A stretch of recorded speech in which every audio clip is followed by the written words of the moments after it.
ஆதியாகமம் 12ஆம் அதிகாரம் 1 முதல் 7 முடிய. கர்த்தர் ஆபிரகாமை நோக்கி, உன் தேசத்தையும் உன் இனத்தையும் உன் தகப்பனுடைய வீட்டையும் விட்டு புறப்பட்டு நான் உனக்கு காண்பிக்கும் தேசத்துக்கு போ. நான் உன்னை பெரிய ஜாதியாக்கி உன்னை ஆசீர்வதித்து உன் பெயரை பெருமைப்படுத்துவேன். நீ ஆசீர்வாதமாயிருப்பாய். உன்னை ஆசீர்வதிக்கிறவர்களை ஆசீர்வதிப்பேன், உன்னை சபிக்கிறவனை சபிப்பேன். பூமியிலுள்ள வம்சங்களெல்லாம் உனக்குள் ஆசீர்வதிக்கப்படும் என்றார். கர்த்தர் ஆபிரகாமுக்கு சொன்னபடியே அவன் புறப்பட்டு போனான். லோத்தும் அவனோட கூட போனான். ஆபிராம் ஆரானை விட்டு புறப்பட்ட போது 75 வயதுள்ளவனாயிருந்தான். ஆபிராம் தன் மனைவியாகிய சாராயையும் தன் சகோதரனுடைய குமாரனாகிய லோத்தையும் தாங்கள் சம்பாதித்திருந்த தங்கள் சம்பத்தை எல்லாவற்றையும் ஆரானிலே சவதரித்த ஜனங்களையும் கூட்டிக் கொண்டு அவர்கள் கானான் தேசத்துக்கு புறப்பட்டு போய் கானான் தேசத்தில் சேர்ந்தார்கள்.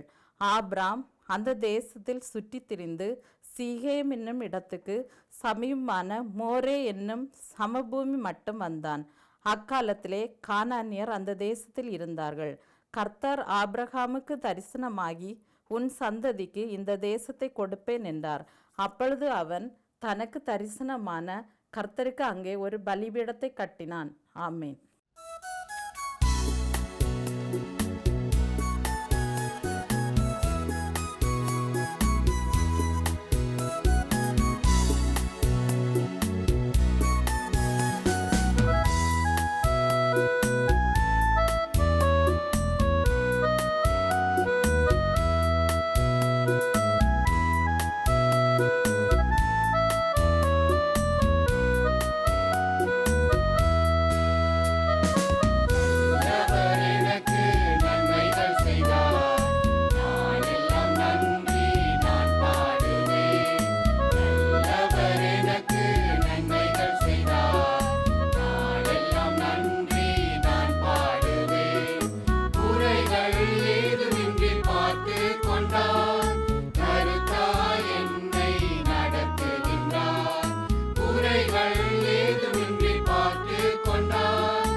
விண்ணமுதம் நிகழ்ச்சியை காண்பதற்காக வந்திருக்கிற உங்கள் ஒவ்வொருவரையும் ஆண்டவர் இயேசுவின் பெயரால் வாழ்த்தல்கள் கூறி வரவேற்கிறேன். இன்றைக்கு நாங்கள் ஒரு அழகான ஒரு வேத பகுதியை வாசிக்க கேட்டோம். இன்றைக்கு வாசிக்க கேட்ட இந்த வேத பகுதி எங்களுடைய வாழ்க்கைக்கு மிகவும் கருத்துள்ள ஒன்றாக இருக்கும் என்று சொல்லி நம்புகிறேன். எங்கள் ஒவ்வொருவருடைய வாழ்க்கையிலும் தீர்மானங்கள் எடுக்கிறோம். காலையிலே எழுந்த நேரம் முதல் இரவு படுக்கைக்கு போகும் வரை எத்தனையோ சந்தர்ப்பங்களிலே நாங்கள் தீர்மானங்கள் எடுக்கிறோம். சில தீர்மானங்கள் இலகுவானவை, சில தீர்மானங்கள் கடினமானவை. நான் எத்தனை மணிக்கு நித்திரை விட்டு எழும்ப வேண்டும் என்பதோ, அல்லது நான் எப்போது உணவு சாப்பிட போகிறேன் என்பதோ இலகுவான தீர்மானங்கள். ஆனால் வாழ்க்கையிலே நான் எப்படியான ஒரு வேலையை செய்ய வேண்டும், அல்லது எந்த விதமான ஒரு துறையிலே நான் படிக்க வேண்டும், அல்லது நான் என்னுடைய வாழ்க்கையிலே எப்போது நான் ஒரு வீடை வாங்கப் போகிறேன், ஒரு வாகனத்தை வாங்கப் போகிறேன், இப்படி பெரிய தீர்மானங்களும் எங்களுடைய வாழ்க்கையிலே இருக்கின்றன. நாங்கள் எடுக்கின்ற தீர்மானங்கள் வாழ்க்கையில் எப்போதும் சரியான விதத்திலே முடிவது கிடையாது. பல வேளைகளிலே நாங்கள் எடுக்கின்ற தீர்மானங்கள் எங்களுக்கு பயனுள்ளவையாக இருக்கின்றன, எங்களுடைய வாழ்க்கையை முன்னே கொண்டு போவதற்கு எங்களுக்கு உதவியாக இருக்கின்றன. ஆனால் சில நேரங்களிலே நாங்கள் வாழ்க்கையில் எடுக்கின்ற தீர்மானங்கள் எங்களுடைய வாழ்க்கைக்கு பாதிப்பை கொண்டு வருகின்றன. அந்த பாதிப்பு எங்களுடைய வாழ்க்கைக்கு நாங்கள் எடுத்த தீர்மானங்களின் அடிப்படையிலே வந்தால் நாங்கள் மனம் குலைந்து விடுகிறோம், மனக்குலைச்சலுக்கு ஆளாகி விடுகிறோம். பொதுவாக நாங்கள் செய்வதெல்லாம், நான் எடுத்த ஒரு தீர்மானம் என்னுடைய வாழ்க்கைக்கு ஒரு பிரச்சனை உருவாக்குகிறது என்று தெரிந்தால் அந்த தீர்மானத்தை விட்டு விலகி நான் வேறு வழியிலே போக முயற்சி செய்கிறேன். அல்லது நான் எடுத்த தீர்மானம் எனக்கு நன்றாக போகாது என்று தெரிந்தால் அதை எடுத்த தீர்மானத்தை அந்த இடத்திலேயே விட்டுவிட்டு வேறு விதத்திலே ஒரு தீர்மானத்தை எடுக்க முயற்சி செய்கிறேன். இப்படியான வாழ்க்கையின் மத்தியிலே தான் இறைவன் அல்லது ஆண்டவர் நம்முடைய வாழ்க்கையிலே எப்படி எம்மை வழிநடத்துகிறார் என்று நாங்கள் சிந்தித்து பார்க்க வேண்டிய ஒரு சூழலும் உருவாகிறது. நாம் ஆண்டவரிலே நம்பிக்கை கொண்ட மனிதர்களாக இருந்தால் ஆண்டவர் நம்மை வழிநடத்துகிறார் என்ற நம்பிக்கையும் நமக்கு இருக்கிறது. பல வேளைகளிலே, ஒரு வேளை நாம் ஆலயத்திற்கு போகிறவர்கள், வேதத்தை வாசிக்கிறவர்களாக இருந்தால் நாங்கள் பயன்படுத்துகிற ஒரு பொதுவான சொல்லு ஆண்டவரின் சித்தம். ஆண்டவர் நம்முடைய வாழ்க்கையிலே வைத்திருக்கின்ற திட்டம். ஆண்டவரின் சித்தம் என்று நாங்கள் சொல்லுகிற போது எங்கள் எல்லோருக்கும் விருப்பமான ஒரு எதிர்பார்ப்பு, கடவுள் நம்மை எப்படி வழிநடத்த போகிறார் என்பதை நாங்கள் அறிய வேண்டும். கிட்டத்தட்ட ஒரு எதிர்காலத்திலே எங்களுடைய வாழ்க்கையிலே என்ன நடக்கும் என்பதை நாங்கள் நினைத்து பார்ப்பது போல, கடவுள் என்னுடைய வாழ்க்கையிலே எப்படி என்னை வழிநடத்த போகிறார் என்று தெரிந்தால் அது எனக்கு இலகுவாக இருக்கும் என்று நான் நினைக்கிறேன். அதனால் கடவுளிடத்திலே போய் நாங்கள், ஆண்டவரே, நீர் என்னுடைய வாழ்க்கையிலே என்ன சித்தம் வைத்திருக்கிறீர்? சில நேரங்களிலே ஆண்டவர் உங்களுடைய வாழ்க்கையிலே இப்படித்தான் ஒரு திட்டத்தை வைத்திருக்கிறார் என்று ஒருவர் சொல்வதாக இருந்தால் அவரை தேடி ஓடிப்போகிற வழக்கமும் நம்முடைய வாழ்க்கையில் இருக்கிறது. இவரிடத்திலே போனால் அவர் ஜெபம் பண்ணி எனக்கு ஆண்டவரின் திட்டம் என்ன, சித்தம் என்ன என்பதை சொல்லுவார். சில காலத்திற்கு முன்பு ஒரு இலங்கையிலிருந்து ஒரு பெண் எனக்கு தொலைபேசி மூலம் தொடர்பு கொண்டார். அவர் தொலைபேசியிலே தொடர்பு கொண்டதன் அடிப்படை காரணம், இந்த நாட்டிற்கு தான் வர வேண்டும், வருவதற்கு அவர் கண்டுபிடித்த இலகுவான முறை, இங்கு ஏதாவது ஒரு கல்லூரியிலே அல்லது ஒரு பல்கலைக்கழகத்திலே ஏதோ ஒரு படிப்புக்கு பதிவு செய்தால் அதன் மூலமாக வர முடியும் என்று அவருக்கு சொல்லி இருக்கிறார்கள். ஆகவே அவர் என்னை தொடர்பு கொண்டு இப்படி ஒரு வழிமுறை இருக்கிறதா என்று கேட்டார். எனக்கு அவர் யார் என்று தெரியாது, இதற்கு முன்பு நான் அவரை சந்தித்ததில்லை. ஆனாலும் இங்கு வருவதற்கு யாரோ ஒருவர் உதவி கேட்கிறாரே என்று சொல்லி நான் சொன்னேன். பல மாணவர்கள் இந்தியாவிலிருந்து இலங்கையிலிருந்து இப்படித்தான் பல கல்லூரிகளுக்கு பதிவு செய்து படிப்பதற்காக இங்கு வருகிறார்கள். ஆனால் செலவு அதிகமாக இருக்கும்.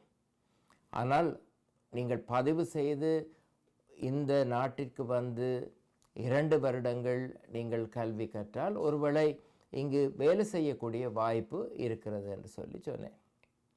அதற்கு பின்பு பல காலமாக அவரிடமிருந்து எந்த பதிலுமே இல்லை. 6 மாதங்கள் போல போய்விட்டது.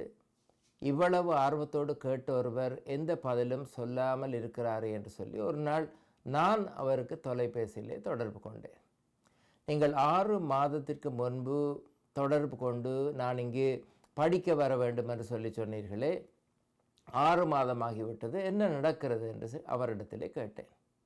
அவர் சொன்னார், எல்லாம் சரி, நான் ஒரு கல்லூரிக்கு அப்ளிகேஷன் போட்டு எனக்கு அனுமதியும் கிடைத்து விட்டது. இன்னும் ஒரு கல்லூரிக்கு போட்டேன், அங்கும் அனுமதி எனக்கு கிடைத்திருக்கிறது. ஆனால் எனக்கு ஆண்டவரின் சித்தம் என்ன என்பது தெரியவில்லை என்று சொன்னார். நான் கேட்டேன், என்ன அறிய விரும்புகிறீர்கள்? அவர் சொன்னார், என்னுடைய அம்மா நான் வந்து படிக்கப் போவதை பற்றி சில காலமாக ஜெபித்து கொண்டிருந்தார். அவருக்கு நான் இங்கு வருவது சித்தமில்லை என்று சொல்லி ஒரு வசனம் கிடைத்திருக்கிறது. வேதத்திலிருந்து ஒரு வசனம் கிடைத்திருக்கிறது. நானும் இதை பற்றி ஜெபித்து கொண்டிருந்தேன். எனக்கும் ஒரு வசனம் கிடைத்தது. நான் போகலாம் என்று அந்த வசனம் எனக்கு கிடைத்திருக்கிறது. அதனாலே எனக்கு தீர்மானம் எடுக்க முடியவில்லை என்று சொல்லி சொன்னார். அப்போது அவர் சொல்லிவிட்டு என்னை பார்த்து சொன்னார், பாஸ்டர், நீங்களும் எனக்காக ஜெபியுங்கள். உங்களுக்கும் ஒரு வசனம் கிடைத்து, உங்களுக்கு கிடைத்த வசனம் நான் போகக்கூடாது என்றிருந்தால் நான் வரமாட்டேன், போகக்கூடும் என்றிருந்தால் நான் வருகிறேன்.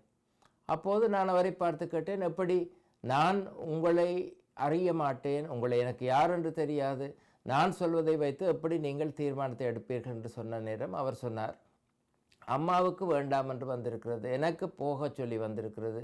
நீங்களும் சொன்னால் போக சொல்லி வந்தால் எனக்கும் போக சொல்லி வந்தது, உங்களுக்கும் போக சொல்லி வந்தது. ஆகவே நான் வருவேன். போக வேண்டாம் என்று வந்தால் அம்மாவுக்கும் போக வேண்டாம் என்று வந்தது, உங்களுக்கும் போக வேண்டாம் என்று வந்தது. ஆகவே நான் வர மாட்டேன் என்று சொன்னார். நான் சொன்னேன், நான் அப்படி ஜபிக்க மாட்டேன்.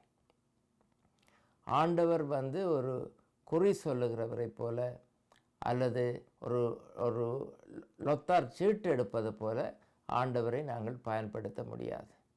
உங்களுடைய வாழ்க்கையிலே ஆண்டவருக்கு ஒரு திட்டம் இருக்கிறது, அது உண்மை.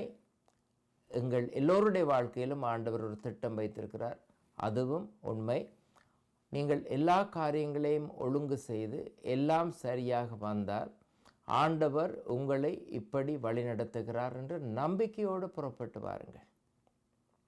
ஆண்டவரின் திட்டம் என்பதை நாங்கள் அறிந்து கொள்ள எங்களுக்கு கட்டாயம் ஒரு இன்னொருவர் மூலமாக கட்டாயமான ஒரு அத்தாட்சி அடிப்படையாக வைத்து நீங்கள் தீர்மானத்தை எடுக்காதீர்கள்.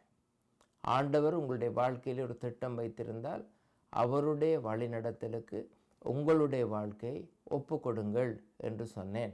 அவர் வந்தாரா வரவில்லையா என்று எனக்கு தெரியாது. நான் ஏன் இந்த கதையை சொல்லுகிறேன் என்று சொன்னால், இன்றைக்கு நாங்கள் வாசிக்க கேட்ட வேத பகுதியிலே ஆபிரகாம் என்று பெயர் கொண்ட ஒரு மனிதனை பற்றி வாசிக்க கேட்டோம். அந்த ஆபிரகாம் என்ற மனிதரை பார்த்து ஆண்டவர் ஒரு பிரயாணத்தை ஆரம்பிக்க சொல்லுகிறார். அந்த ஆபிரகாம் என்ற மனிதர் சாதாரணமான மனிதர் அல்ல, அவர் ஒரு செல்வந்தரான மனிதர். அவருக்கு சொத்துக்கள் இருந்தது. அந்த காலத்திலே வாழ்ந்தவர்களைப் போல அவருக்கு மந்தைகள் இருந்தது, ஆடுகள் இருந்தது, அவருக்கு வேலைக்காரர்கள் இருந்தார்கள். அவர் வசதியாக வாழ்ந்த ஒரு மனிதர், ஒரு குறிப்பிட்ட இடத்திலே தன்னுடைய வாழ்க்கையை நடத்தி கொண்டிருந்த மனிதர். அந்த மனிதரை பார்த்து ஆண்டவர் ஒரு பிரயாணத்தை ஆரம்பிக்க சொல்லுகிறார். பிரயாணத்தை ஆரம்பிக்க மாட்டேன் என்று சொல்வதற்கு ஆபிரகாமுக்கு நிறைய காரணங்கள் இருந்தது. ஏனென்றால் அவர் வாழ்ந்த இடம் அவர் பழகி போன இடம், அவர் வாழ்ந்த இடம் அவர் வசதியாக வாழ்ந்த இடம். அவர் வசதியாக வாழ்ந்து பழகி போன ஒரு இடத்தை விட்டுவிட்டு ஒரு புதிய இடத்திற்கு பிரயாணத்தை ஆரம்பிப்பது என்பது ஒரு கடினமான தீர்மானம்.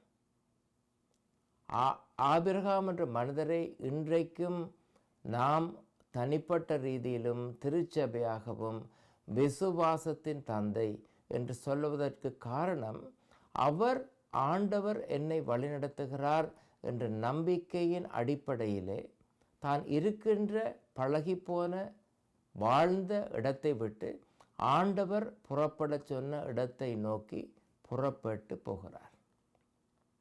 அவர் ஆண்டவரிடத்தில் எனக்கு அத்தாட்சி வேண்டும், எனக்கு ஆதாரம் வேண்டும் என்று கேட்கவில்லை. நான் போகின்ற இடத்தை பற்றி எனக்கு ஒரு விளக்கம் வேண்டும், நான் போய் சேருகின்ற இடத்தில் என்னுடைய வாழ்க்கை எப்படி இருக்க போகிறது என்பதை ஆண்டவரே நீர் எனக்கு சொல்லித்தாரும் என்று கேட்கவில்லை. நம்பிக்கையோடு புறப்படுகிறார். அந்த நம்பிக்கை இன்று எங்களுடைய வாழ்க்கைக்கு தேவை. ஆண்டவரின் சித்தம் என்று சொல்வது ஆண்டவர் காட்டுகின்ற எல்லா காரியங்களையும் அறிந்து புறப்பட்டு போவது கிடையாது. ஆண்டவரிலே நம்பிக்கை வைத்து புறப்பட்டு போகின்ற வாழ்க்கை. இன்று எங்களுடைய வாழ்க்கையிலே ஆண்டவரிலே நம்பிக்கை வைத்து புறப்பட்டு போகின்ற மக்களாக எங்களால் வாழ முடியுமா என்பதுதான் இந்த காலை வேளையிலே உங்களுக்கு முன்னே வைக்கப்படுகின்ற செய்தி. ஆண்டவர் தாமே உங்களை ஆசீர்வதிப்பாராக. ஆமென்.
சாபங்கள் பல நேர்ந்த போதும் தடுமாறும் நேரத்தில் நீர் என்னை காத்தீரையா. தடுமாறும் நேரத்தில் நீர் என்னை காத்தீரையா. இந்த நிலை என்றும் என் வாழ்வில் நிலைத்திருக்க, இந்த நிலை என்றும் என் வாழ்வில் நிலைத்திருக்க, நானும் என் மனதால் எந்நாளும் துதிப்பேன். என் தேவனே, என் ராஜனே, நான் உம்மை உணர்ந்திங்கு கவியாகிறேன்.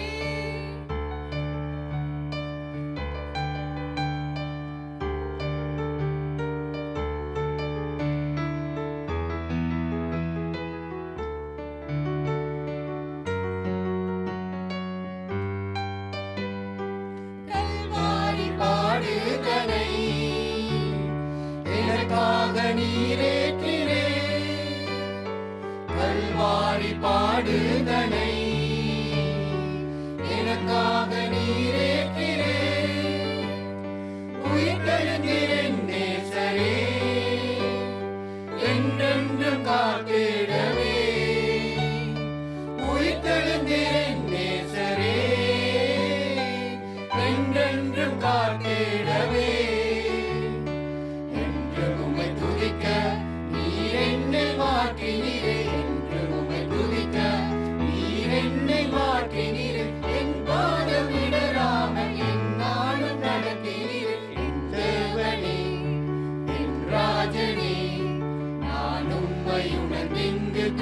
துணையாகிறேன்.